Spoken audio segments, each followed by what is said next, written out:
Thank you, Danielle. It is time for Downtown Hockeytown, presented by Labatt Blue Light.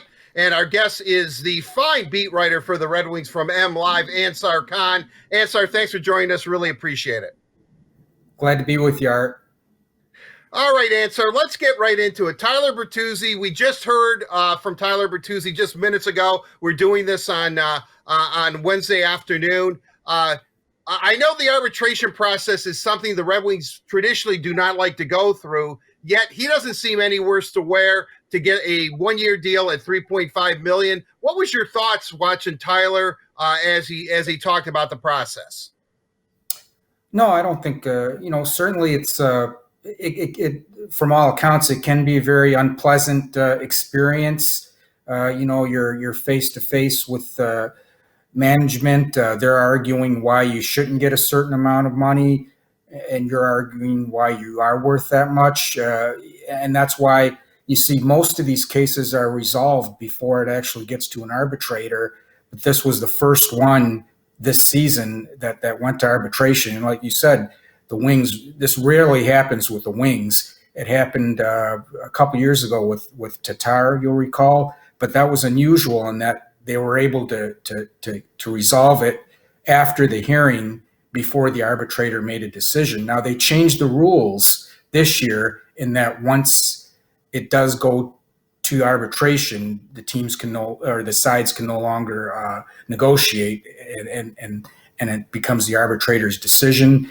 It came in, there was a gap of about $1 million, or a little bit more than $1 million between the two sides, and they came in a little bit closer to the Wings side, which is kind of what I think you expected, like right in the at $3.5 million, and a 1-year deal, which it was locked into a 1-year deal once the player filed for arbitration. The team had the choice of 1 or 2 years, and certainly it was going to be 1 year because that keeps them restricted next season as opposed to a 2-year deal, which would have taken him right into unrestricted free agency. But no, I think everything is good. It's like Bertuzzi, certainly good spirits.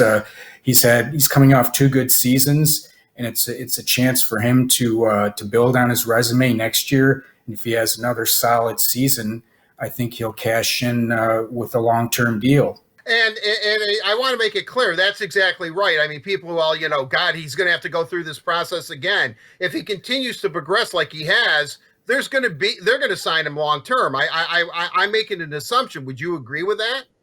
Oh, absolutely, no question. I mean, he's a key piece moving forward. Their core, of relatively young players that includes Larkin, Mantha, Philip Ronick, and of course, over the next couple of years, several of their draft picks and prospects. Certainly, he's a key piece, and no question, they'll lock him up to a long-term contract, I imagine, next off season. I guess next on Steve's agenda would be Anthony Mantha. Are you hearing any kind of scuttlebutt? What's going on with that? Or do you think Steve compartmentalizes? I know I'm kind of mispronouncing that word, in that he got Bertuzzi taken care of. Now he looks at Mantha. Yeah, I think just like what you said, I think getting Bertuzzi taken care of now, even though he said he has been talking to Mantha's representative, so it's not like they've been in complete shutdown or anything. They have been communicating, talking, and now that Bertuzzi's out of the way, and it also kind of sets a little bit of a bar of, well, Bertuzzi comes in at 3.5, maybe a little bit of a gauge of what Mantha is worth. And in Mantha's case, I would expect it, I'm guessing it would be a long-term deal, getting that taken care of here.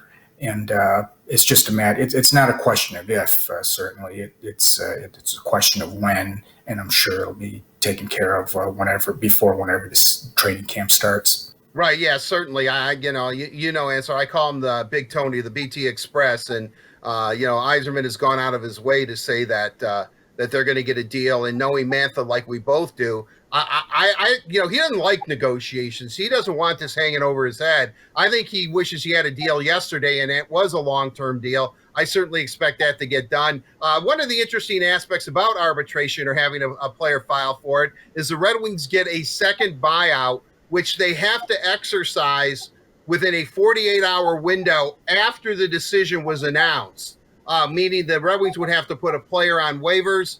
If you look at their roster, the only player that they would do that to, and we're not saying this is going to happen, would be Franz Nielsen. Do you see that happening, or do you think they'll exercise that second buyout option? Well, certainly a possibility, and that speculation was raised after Bertuzzi filed for arbitration. My initial thought was probably not.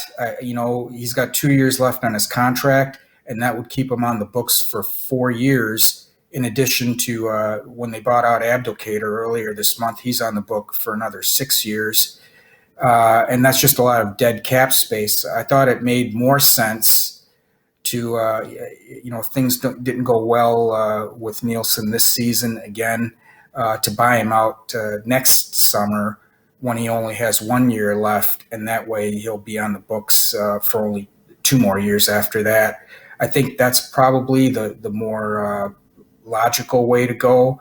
But certainly it's on the table. And I think with Steve, what he's shown here in his a little more than a year and a half since he's been back is that he can think out of the box, do things that maybe a little bit more unaccustomed to what we've seen from Wings management in the past. This arbitration hearing as one example, and certainly the Abdelkader buyout as another. I'm not sure if Ken Holland would have done that with that many years left on Abdelkader's contract, and so you with Yzerman, certainly you can sometimes expect the unexpected. So anything's possible, but my guess is that no, they won't buy him out until possibly next summer. Now they don't need the cap space. Certainly they're flush with cap space. If they were to buy him out, it would be a case of needing that roster spot for somebody else. Right, certainly. I mean, Steve has gone on record and said, it'd be great if one of these young prospects comes to camp and proves that they belong. I mean, that's a good situation to have. I completely agree with you. Abby, I don't know. I think it was a bit of a surprise that Abdelkader was bought out because of the term that was left on his deal. We wish him certainly the best, but Ansar, I can't let you go. I mean, we could talk about this all day, but without looking at some of the offseason moves, the Mark Stahl deal, which I think was absolutely great.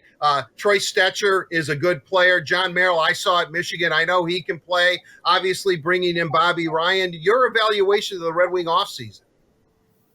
I think it was good. Certainly, they accomplished basically everything that they set out to accomplish.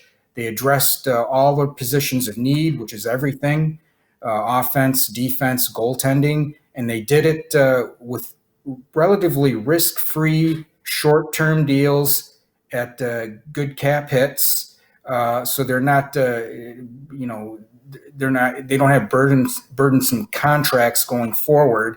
And I would expect certainly improvement in all areas, but that doesn't mean that they're going to contend for a playoff spot. They certainly are not going to do that. And they still might even finish as the worst team in the league again next season because they had such a deficit, 23 points behind the next worst team, Ottawa. But I do think that you will see improvement all across the board. They'll score more goals. They'll be better defensively. Goaltending, I think that's the key. The biggest acquisition was Thomas Greiss. I think he'll be good himself for several additional wins because Jimmy Howard it was just a colossal struggle for him last season. They will they've got more NHL players now than they did last year. Do you see anybody surprising? Do you see Rasmussen, a Giovanni Smith, Gus Lindstrom just gets better? I mean, I know I'm asking you to put on your soothsayer cap here, Ansar, but do you see somebody maybe being that surprise player that Steve alluded to? No, not really. I think this is an unusual season, because of the pandemic, and they've got so many of their prospects overseas. And Yzerman indicated that most of them will probably stay there. It'll be a question of who they bring back when training camp starts. I could see them bringing back Zadina, certainly. Mo Seider, he's playing in Sweden now, off to a good start there. I don't know if they would bring him back before camp, but other than that, I think they'll keep Rasmussen there. Some of those other guys, maybe they'll bring back Lindstrom. But I don't see any real surprises as far as anybody that's not been talked about or that hasn't gotten a chance last season of making this roster, because their roster right now, even without some of those prospects, is pretty crowded. Right, it's pretty deep, and we keep Matthias Bromia, the guy from Sweden. We forget about him, who is also playing pretty well, and I mean they wouldn't have signed him without giving him an opportunity. So you're right. I mean, if you really look at it, this Red Wing lineup is almost set. Yeah, and the other thing too is that plays into their thinking is there going to be an AHL season? There's so many unknowns right now. And if there's no AHL season, which they probably can't start if they can't get fans into the stands, and that certainly would mean that, again, to what Yzerman said, that those guys are going to be staying in Europe. Right, exactly. Ansar, unfortunately, we're going to have to end it there. I do appreciate your time. We're buddies. We've been friends a long time. I think you're one of the best beat writers I've ever been associated with. I mean, when you on the beat, it doesn't get better than Ansar Kahn. Really appreciate your time. Thank you so much for joining us on Downtown Hockeytown. And Ansar, we're going to have you on again very, very soon. Thank you. Thanks, Art. I appreciate all your support and your kind words. That'll do it for this edition of Downtown Hockeytown, brought to you by Labatt Blue Light, refreshingly Canadian Pilsner. Visit your local retailer when safe to pick up some Labatt Blue Light.